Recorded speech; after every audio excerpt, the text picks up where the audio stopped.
All right, like she said, I am. My name is Aaron Preece, and I am her son. I've lived in Huntington all my life. I went to Huntington High, and then got my degree from Marshall. And I work at an organization that it's called the American Foundation for the Blind, and luckily they have a local office here in Huntington. The other ones are in large cities like DC and New York. Got really lucky there. So I've been interning with them since I was 15, 16, off and on, and then got a full-time job with them after I graduated. And what I do is that we have a technology magazine called Access World, and I write articles for that, reviewing various types of technology, doing game reviews for that as well, and also helping with the editing of that magazine, and testing various types of technology too. We have clients that have us test their technology for accessibility and provide remediation, so I help with that as well. I've also been playing video games for a very long time. Started out with video games, I guess, visual video games. I used to have I have a degenerative retina condition, so I used to have a lot more vision than I do now, so I used to be able to play video games with more accuracy than I can now. But so what I want to do today is kind of go over a little bit of the technology that I use just very briefly, and then also I've got several audio games, so that the primary source of information is audio. So I've got several of those that I'm going to demonstrate, and the main focus I want to talk about is the various ways you can use audio or even other methods for conveying visual information, and just showing the different games and what's been made so far. So for computers and my phone and tablets as well, I use a software called a screen reader, and it reads the content of the screen to me, and then it also provides alternative navigation options. So say if I need to navigate using the mouse, I can simulate navigating with the mouse, so I can access things like I can't do with the keyboard. And I have that. Basically what I did, this is just one of the machines they had here, as you can see, that I just have a thumb drive with my screen reader on it, and I can just run it from the thumb drive and have access to any Windows 7 or later PC. And then with smartphones and tablets, the screen reader is built in, and they use everything you touch is read out to you, and then there are special gestures for navigating the screen easier. Say like on some apps that are really cluttered, it's hard to find individual buttons if they're tiny, so you can navigate item by item and things like that. Change mode, so you can, if you're editing text, you can change and start moving by character, by word, line, things like that. So this is what the screen reader sounds like, and I've got it very quickly the speed, and this is a more robotic voice. I think it was actually made in the 90s, but still one of the robotic voices tend to be easier to understand at higher speeds, so I've been able to speed this up so I can read books much quicker. It's just more efficient. So what I've done is actually, most of these games, they're audio games, they're meant to be played with headphones. So to really get the full experience and to play them accurately, you really need to play through headphones. And I've also turned these speakers around to face you so that you have the stereo field facing you versus me. So what I've done today is over this week, I've recorded several of these games, myself playing them, so I can explain them better and not try to play through speakers and die very quickly. And if we have time, this is a GPD Win. I don't know if people have heard of it, but basically it's a tiny Windows 10 machine that is sort of like a 3DS XL, I've heard. It's about the size. So I can play some games live if we have time and if people are interested on that. So I'm going to start with a visual game. Two of these have graphics, and most of them will not. They're just all audio, and you'll probably see, I used Open Broadcast Studio to record these, so you'll see that dialog box in the window in the background. But I'm going to start with... Okay, this is just... cause that. And I also, so during the actual gameplay, I changed the voice to something much more understandable. So it'll be a little easier to understand whenever the video actually plays. So this is just came out Sunday, I believe, and it's a bullet hell shooter, like Toho Project, similar games like that, where you're meant to more determine patterns to avoid things. And it has visuals, and when I get to it, there's an interesting method they're using to tell you when things like bullets and things are coming your way and if they're going to hit you or not, so you can dodge. So I'm going to start this.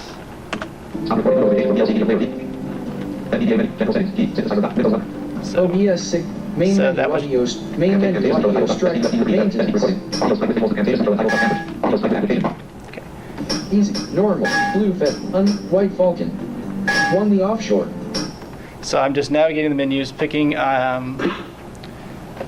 my fighter jet or spaceship. It never really explains. So this game is actually in Japanese, and the developer, to put it in English, most of the time there's actually a service with my screen reader that will take any incoming Japanese text and translate it to English for me as it comes in, so I can play, because there's a lot of good Japanese audio games, and that's actually what it was designed for.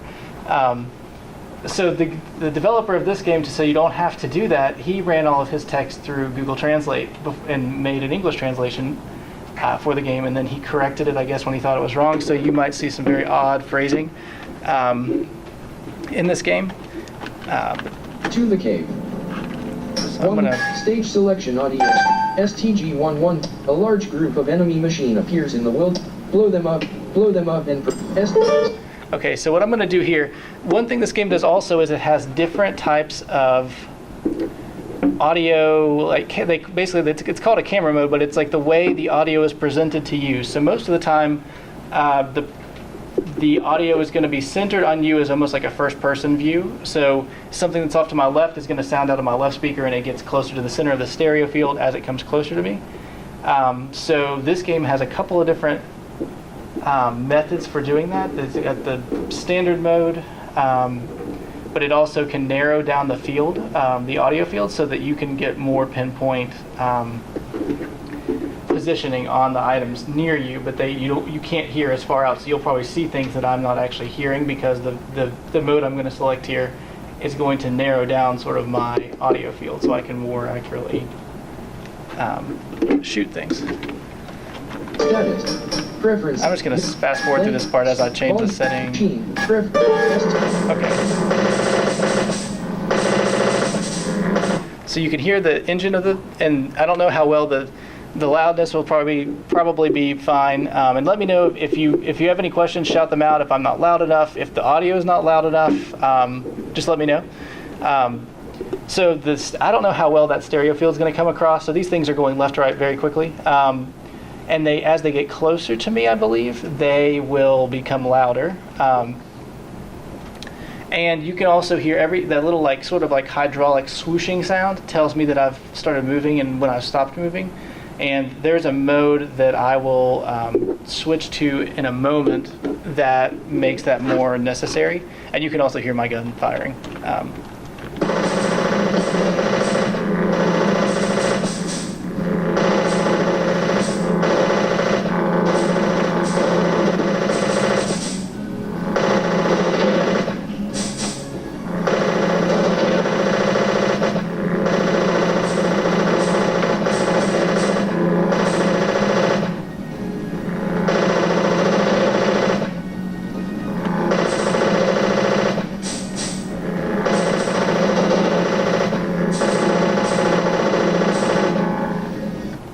So it's almost easier, I've discovered just while playing this, that it's easier to figure out their pattern and shoot them that way, because this is the fastest of the sort of ship plane things that I have, but I still can't catch up to them when they're flying. So you definitely are, I'm assuming, meant to memorize their patterns and destroy them that way. Level 1. So I'm going to fast forward to the next level because this is just me. They don't shoot back. They're just going to fly back and forth and try to avoid me. So I'm going to fast forward to the next boss really quickly. PS of Tigger, a huge attack. Okay, so you started hearing the beeping sound. There's two different types of beeps. So as he shoots at me, the high-pitched beep tells me I'm in the path of a bullet or a missile or whatever they look like. That tells me that I'm going to be in the path, so I need to move out of the way. And when I'm out of the way, it's a lower pitch beep, means that I'm out of the way, I'm not going to get hit, but I'm fairly close to the bullet still. And that's going to track, so I think they sound like they come straight down.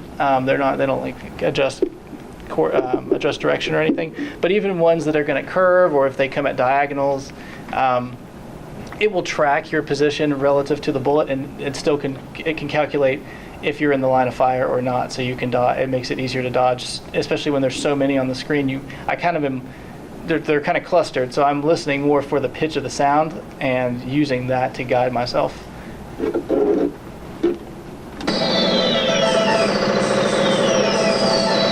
So you hear it as it starts. It's mostly I'm out of the way, but every once in a while you start hearing it coming towards me, and I quickly move out of the way whenever I hear that. And I just got hit.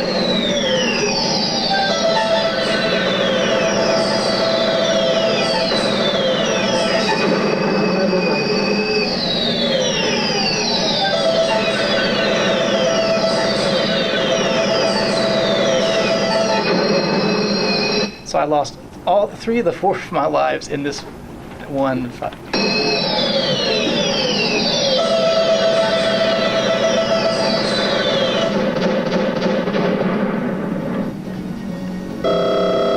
STG-13 strike an enemy heading towards you. Again, STG. Copy. Radar.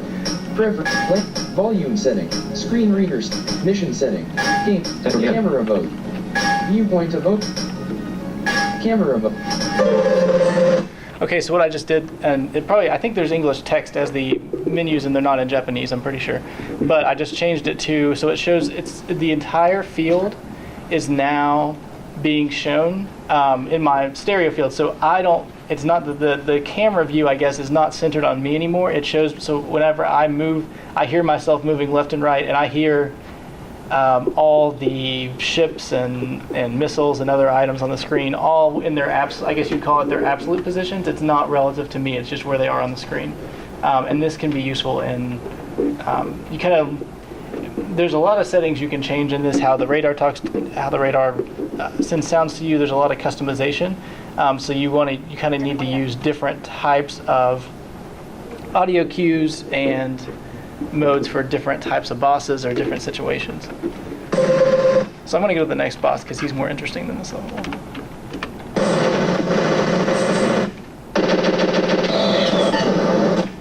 STG-14 VSSB Octopus.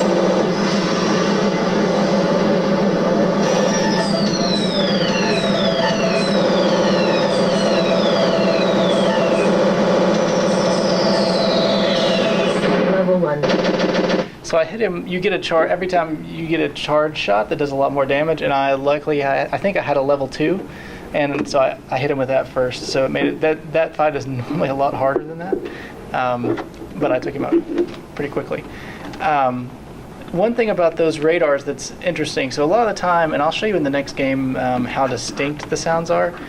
A lot of times in games like this, it's a bunch of engines, so they all sound similar. So it makes it a little bit more difficult to determine what's a missile versus what's a ship you can shoot at, what's your own engine sound. And then like in the next game I'm going to show, which is audio only, there's different types of ships. Some of them take more hits, some of them move in different patterns. So having that extra radar to kind of give you a little bit more context when the sounds are so similar like that really makes a difference.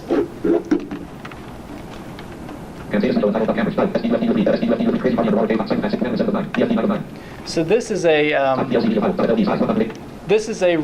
lot of times. So what happens is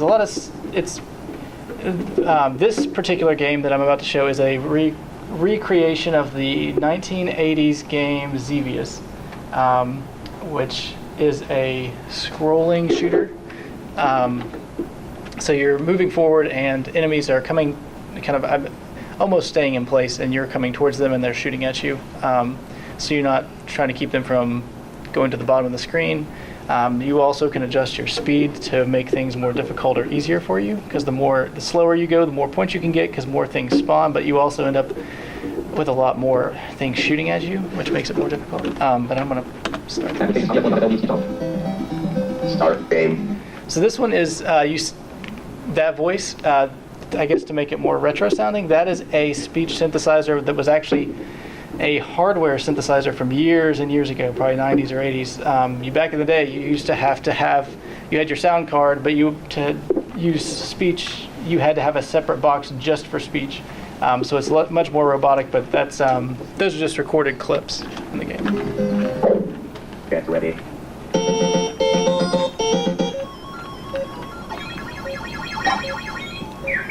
So it's much more retro, kind of 8-bit sounds. That actually makes it. You can change the sound scheme in this game particularly, and I can definitely get further with this sound scheme because all of the enemies sound much more different from each other. They're much more distinct than a bunch of engine sounds that are all very, very similar. And whenever you're differentiating between, is this a ground target? Can I shoot? Do I have to drop a bomb on this versus do I have to shoot at it?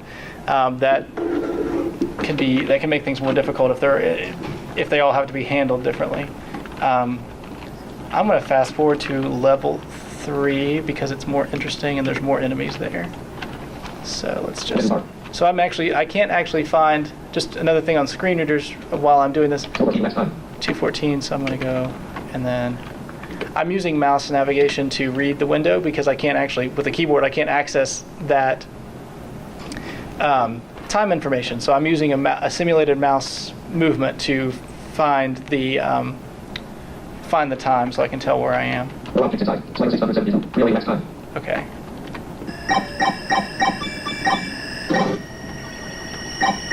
So that one, the faster, and the faster, kind of more oscillating sound is a ship that takes multiple hits, where the kind of more repeating sound is a ship that takes single hit.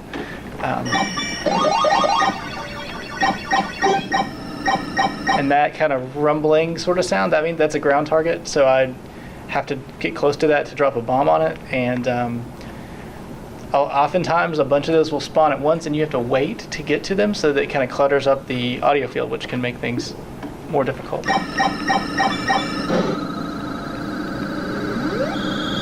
And that's a bullet. That kind of whining sound was a bullet. And the way I know, it's in the stereo field, it's going left to right. But when I know that it's past me and I'm not going to run into it because a lot of times I'll kind of dodge out of the way and then dodge back. So I need to listen to make sure when the pitch of that sound goes lower, then I know it's behind me and I can dodge back over and I'm not going to run right into it, which I do every once in a while.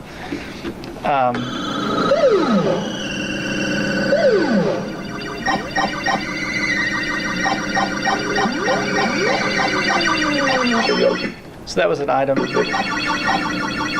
and I missed that one ship. So it's sound lowered, and it's going to stay on the field until it kind of gets out of range.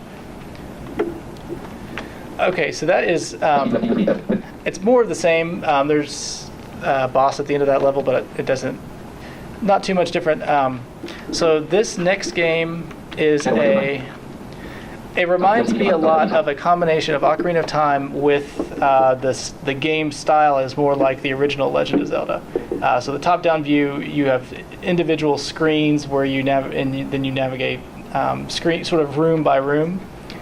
And this one has graphics.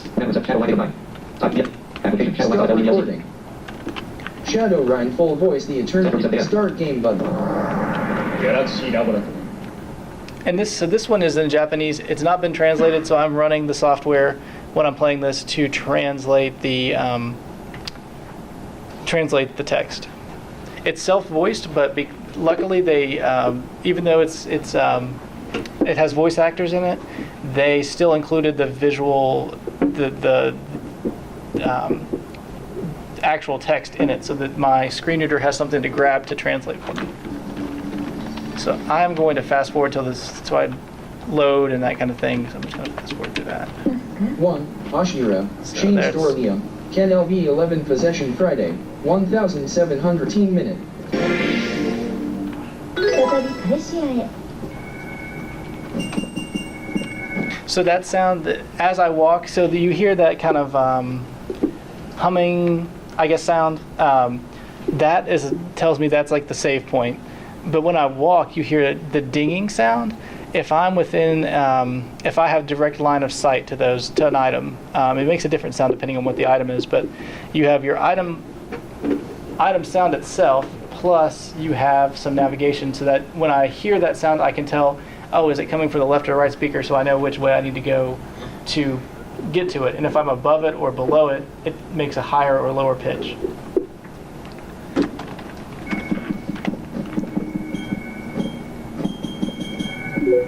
So that little boop sound, that means that I'm on the item itself and I can activate it and I can interact with it.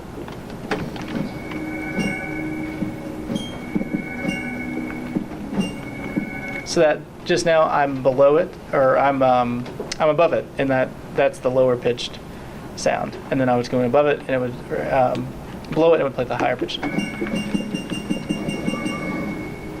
And then the neutral sound is when you're kind of left to right.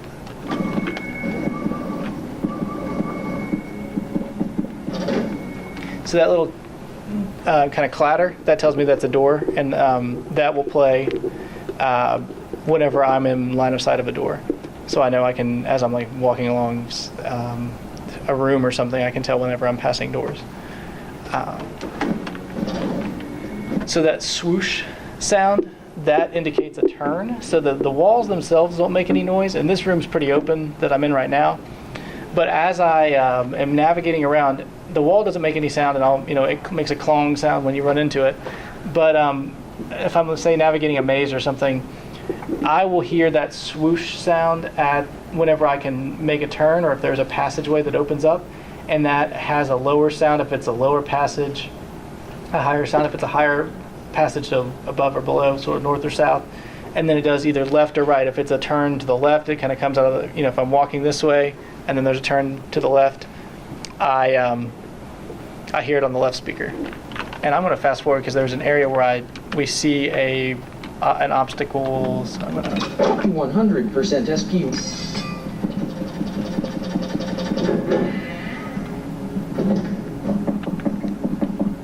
So just past this room.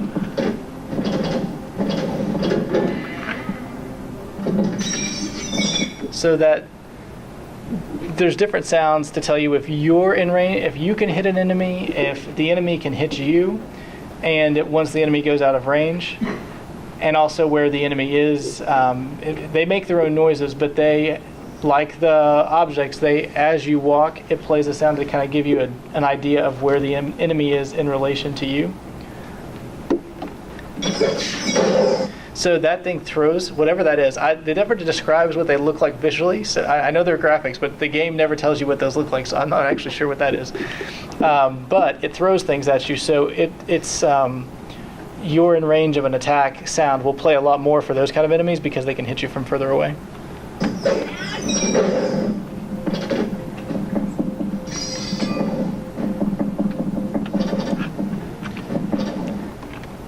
So you can hear the swooshes as I'm navigating. So there's a down.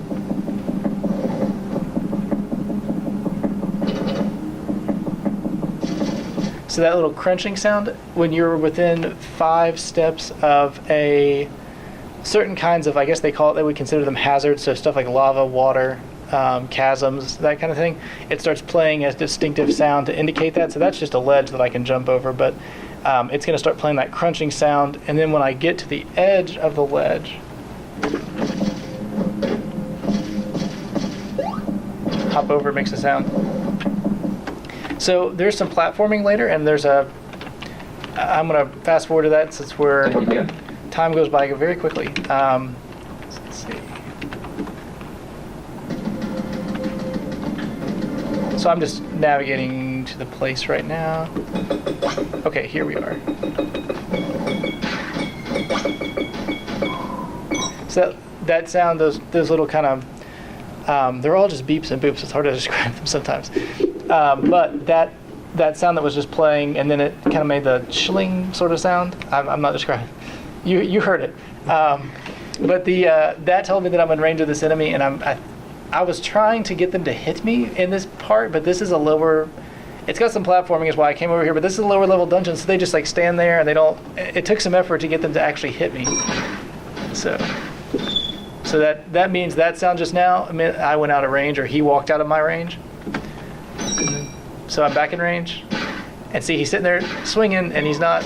There we go. So that first sound, the kind of clatter, almost like a cymbal sound, that meant I was in range. And then I just taken one step, I was out of range again. So I just got hit. And now, and that room was like, if you've ever played the original Zelda, or I think even in like Ocarina of Time this happens too, if I remember right, a room will be locked until you destroy all the enemies in the room. That little kind of clatter sound meant that the room was now unlocked and I can go forward. So you hear that different type of swooshing sound. That is tells me that it's an open passageway. So they're if they're left or right, they're kind of a neutral tone or neutral pitch. Left or right speaker. Exits to the north are going to have a higher pitched sound, and exits to the south are going to have a lower pitched sound. And that only plays as I walk to kind of give me an idea of what's around me. Return. HP. So, something else I'm doing here, there in this menu, and I think it's all in Japanese visually, but to make sure I didn't miss any items, I can check, and it will tell me, if there's like a treasure chest, if there's hearts or money left over. It'll tell me. It doesn't tell me where they are, but it tells me if they're in the room. So if I can't hear it or I haven't walked within line of sight of it, I can know that I still need to look around the room to find it. 1,796 Karens. Current location, Prison Cave. Field coordinates 18, 21. Items. Objects, no such items. So there's nothing left.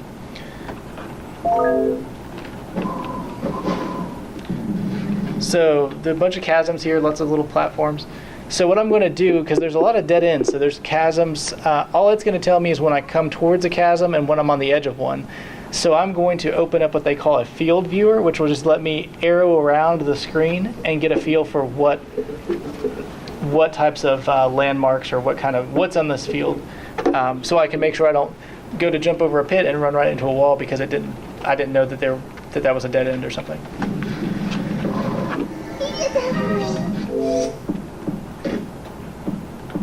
So I'm just navigating, arrowing around to find, so those crunching sounds are like pits, that's a door, and I pressed enter, so if you don't have to hunt around, so if you want to know if there's a treasure chest in the room, you don't have to scan the entire room to find it. You can press enter, and it cycles through all the important objects in the room, which include like doors, treasure chests, saving points, and things like that.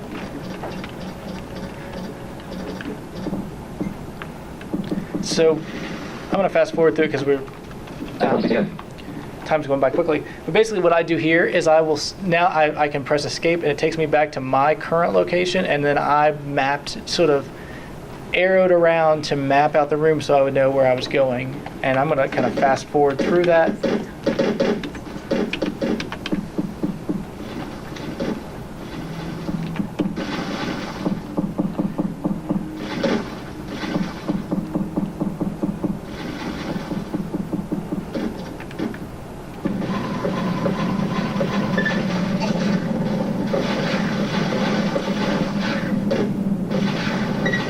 So that little ding tells me I'm right on the edge of a ledge.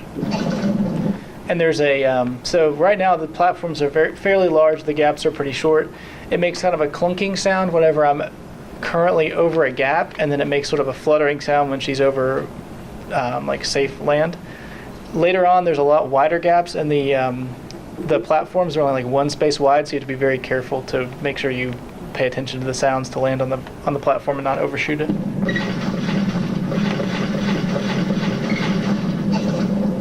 And those sounds, the alert sounds, are going to be left, right, for left and right directions, and then higher pitch sound when I'm going north, lower pitch sound if it's to the south.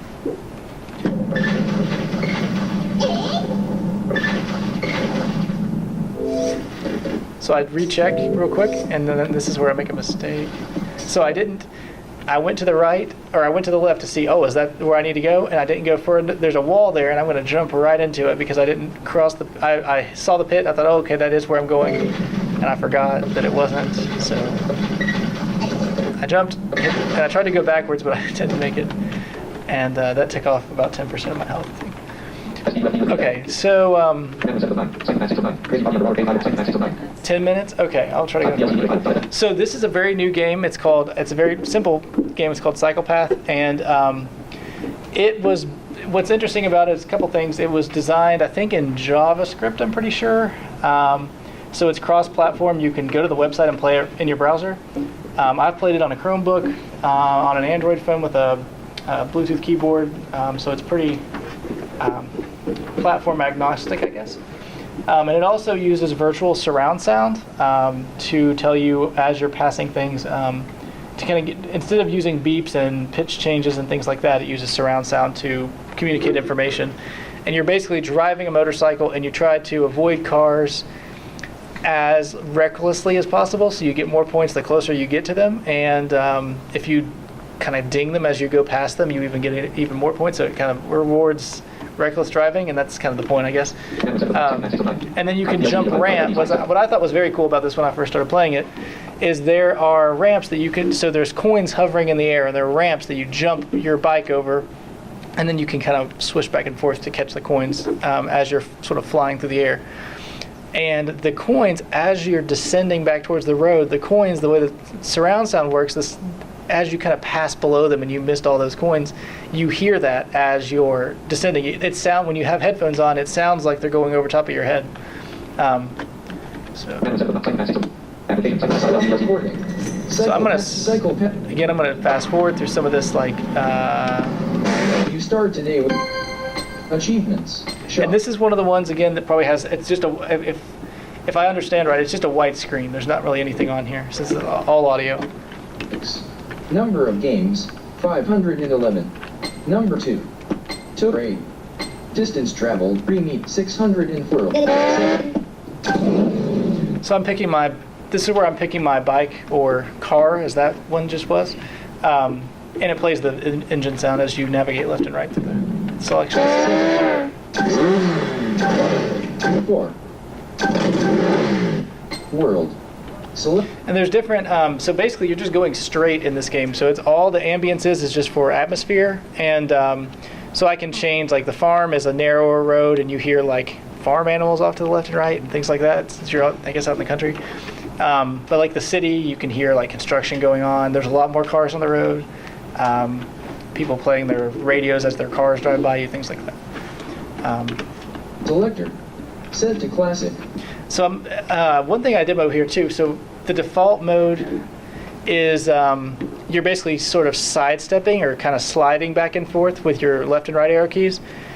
There's also a first person mode where it's more like you're really turning your handlebars, and you have to recorrect as you're going around things. You have to kind of straighten your handlebars back out, or else you just go right into the guardrail, which is what I recorded it on here, and you'll see I overcompensate and then I hit the guardrail when I'm trying. Ramps. Okay.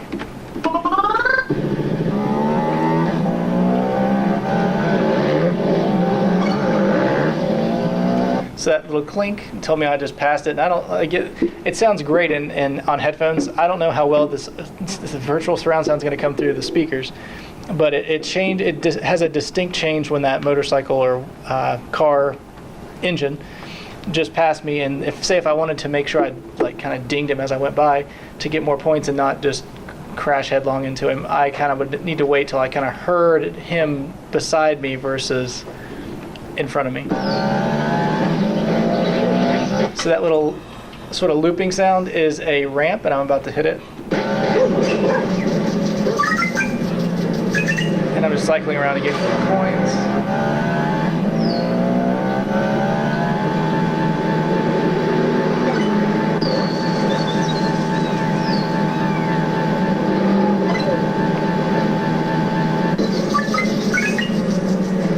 Going through, since a lot of it's just me driving. Now there's more cars. That was a level change, so there's more cars now. And that's a guardrail. I got close to. Missed that ramp. And then I wrecked. And then what's great is that when you wreck, you just go flying through the air and you start bouncing, and you can still like collect coins and jump over cars, but you're just kind of flying through the air.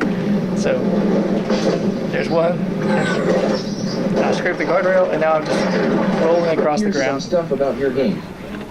So, and then You it's traveled 549 meters. so that's just going to tell me how many points I made, how far I got, how many cars I passed, things like that.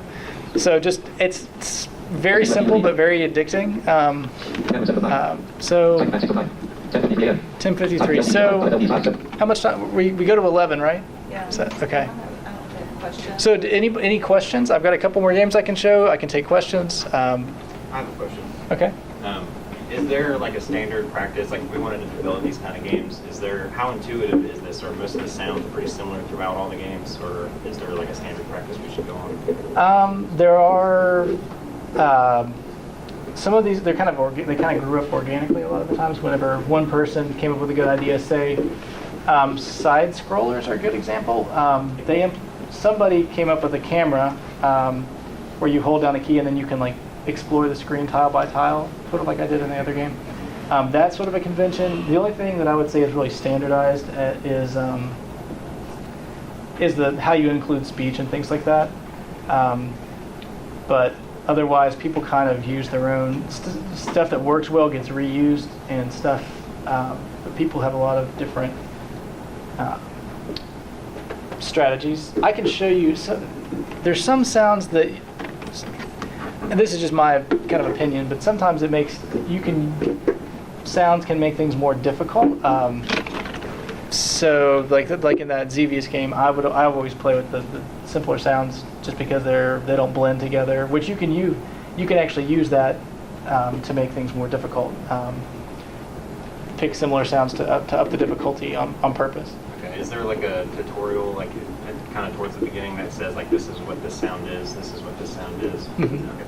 In a lot of the games, that one, the one I just played, there wasn't, but a lot of them have, especially on the if it's just beeps and whistles and stuff like that, it'll say, left wall, north wall, south wall, things like that, and you can listen to the sounds, or radars and things like that. Are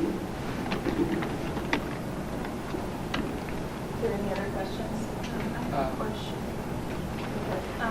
How difficult would you say it is to kind of create a game that accurately maps with sound? Oh, like the visual information to the sound? Yeah. It's and just the way you process the information differently. Sound isn't, we do our best, but it's not as accurate, I would say. You can't get it over, you're seeing a little less information at a time. It really, I would say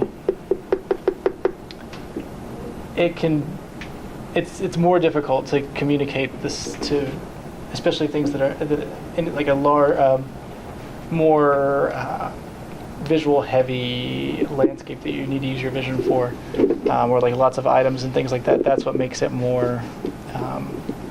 makes things more difficult. I can see that that's an issue because so much stuff is visual, so much representation, so trying to translate all that. Good question. Yeah, how well do rhythm games and such work out for you, like in that kind of field area? Because most of it's based on the sound input, and I mean, if it tells you, like obviously they don't come with that sort of functionality, but if a rhythm game came with a basic screen reader kind of functionality, Yeah, it would would be. that work out? I don't. The what's it called? Rhythm Heaven for the Wii. That's people just memorize the menus and play it, and all the actual gameplay is pretty accessible. And there have been similar games made in audio because of the success of those kind of games for people that are visually impaired. Are there any examples of larger scale, like AAA games that kind of take these sound design fundamentals and use them, like any bigger companies that are doing something? EA is currently the only has an accessibility team, and I don't know how far along they are. I think they've been slowly making changes to some of their games to make them more accessible. That's the only big studio I know of that's got an official accessibility team that works on these issues. Most of it is people, either indie games. A lot of the time, people make accessible just because it gives you a pretty big audience, and the developers are a little more accessible to their players. And people that want to play a game that they weren't able to, they code it themselves, or like they say Mario. I've got it actually on here, a demo where someone they added accessibility features to the original Mario and just kind of coded it themselves. It's the visibility of accessibility, I guess, is increasing in the mainstream industry. I was wondering, future technological developments, is there any way that the game industry can change for people who find this? So specific developments that might make things a lot easier to make accessible are stuff like improving kind of vertical sound. I guess it would be surround sound, but vertical sound, because then you don't. That's an issue that people really haven't had an elegant solution for so far. Because there's a reason that most of those are side scrollers or top down, because you only have so many pitch, tone, that sort of thing. But I think there was work. I don't know where it is now, but on representing sort of the way that, like, when I'm standing next to this wall, I can, even though the wall doesn't make any sound, just the way things echo off of it and just its sort of presence, you can sense that. And people are trying to reproduce that in audio, and that would make things where you don't have to have a tone for a wall the whole time. So making it more like real life would make it easier to play, even if it's not directly designed for accessibility. But that would also free you up to use, say, sound, pitch, things like that for other things, if you don't have to use them for, say, like walls.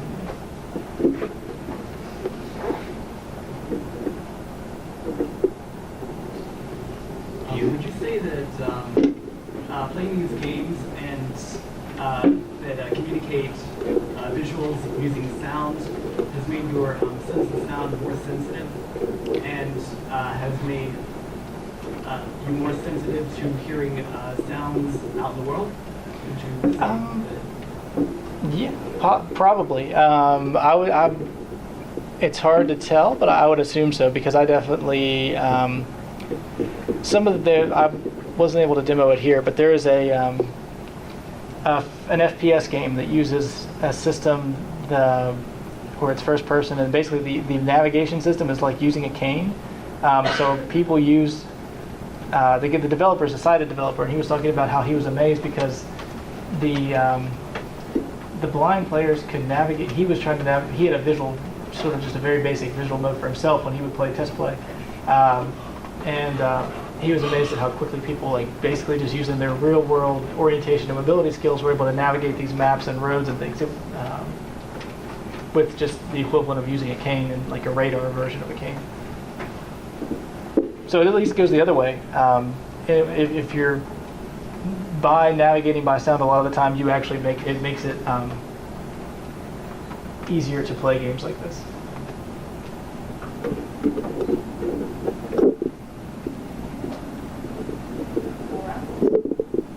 Thank you all for coming. Yeah, thank you. Aaron has cards up And there. then if people are interested, I've got cards, and then my email addresses are both on the board there. So if you want information on, like, accessibility resources for games and things like that, I can send those to you. Questions?